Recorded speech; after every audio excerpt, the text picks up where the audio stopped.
More than anything else, people come to me for logos. And it's not surprising. I've done hundreds of them for almost 30 years now. And so people are always coming and say, "Hey, I need a logo," but they aren't quite sure what they want or how much they should spend. Well, I've got some advice for you on this, and some of the answers might surprise you. But first, if you like having an insider's take on branding in the creative industry, be sure to subscribe to this channel and hit that notification bell so you don't miss out. And if you find this information useful, go ahead and give us a like. I'm Steve Reed, and this is Brand or Die.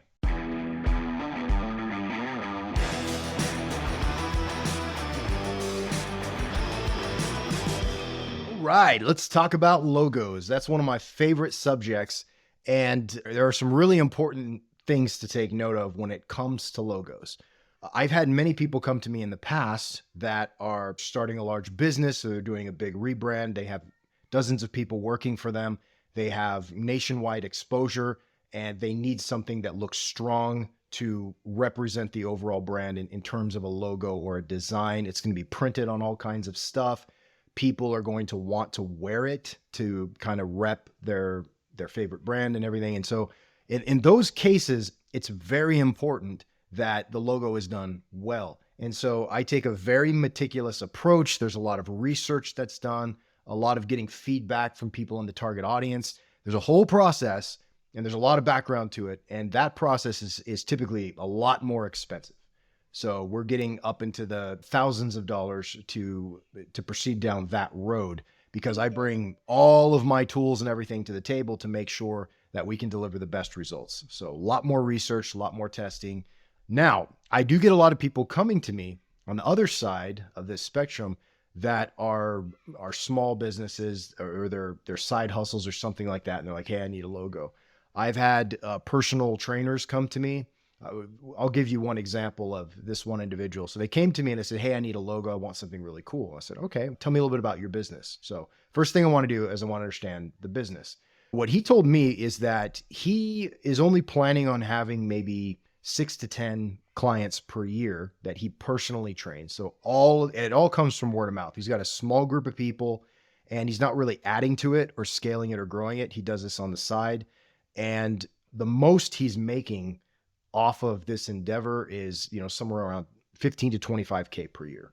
So it's not bringing in a lot of money, but it is a side thing. He's passionate about it, and he wanted something really cool. So what I recommended to him in that case is I just point people to like 99 Designs, where you can get a variety of logos really cheap, $300 to $400, depending on what package you get and whatnot. But that's very affordable. You're going to get a lot of different variations of different logos for real cheap, and you're not going to spend a lot, but you're going to get something that you could at least launch with that is going to look good. But it doesn't matter that much, because really, yeah, he might print some t-shirts and things, but it's not going to be something that's going to be adopted by the masses. It doesn't seem like he's going to be in a position where he's really wanting to scale that. But let's say you're a personal financial planner, and you have, again, small number of clients. They're probably not going to be going around wearing your t-shirts and your hats and your swag and things like that. You just need something to identify you, put on your business cards, something that just looks professional. But really, in both of these cases, the individual, they're usually a very charismatic person or very good at what they do, but they're the brand. People work with them. They know them. And so in that case, it's not really necessary to have a logo. Now, there are some cases where a personal individual who's known face to face by their audience, like you look at somebody like Tiger Woods, for example, he's got that really cool logo that goes on hats and stuff. It's awesome. So he's got this brand, he's associated with Nike. And if there is something else in play, just like swag or an app or a website or some other external thing that people are going to be interacting with, where they're not looking at you face to face as like a consultant or a coach or an advisor, and they're more so interacting with something you've created that has your logo on it that's associated with you, then the logo becomes more important. I hope that kind of makes sense. So the importance of the logo has, in my opinion, everything to do with how you're going to use it, and also the scale at which this is all going to be done. Now, if you have a lot of money and you want to invest in an absolutely amazing logo and go through a process that's going to yield really great results, and you got the money to do it, you want to spend it, go for it. But for a lot of businesses and a lot of the people I've worked with in the past, I've simply told them that they're not a candidate for my personal logo design services, and I wouldn't encourage them to pay me, even though they're willing to.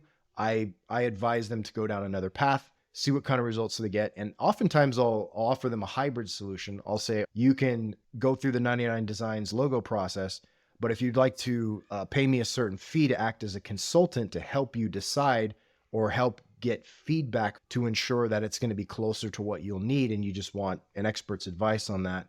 So I would say, like, coming to me and having me take complete control of the whole process and get them the results they want, that's more of a done for you type of option. And then the hybrid approach is getting my advice and my consulting to help them with the process, more of a done with you, or DWY, right? And then you have do it yourself, or DIY.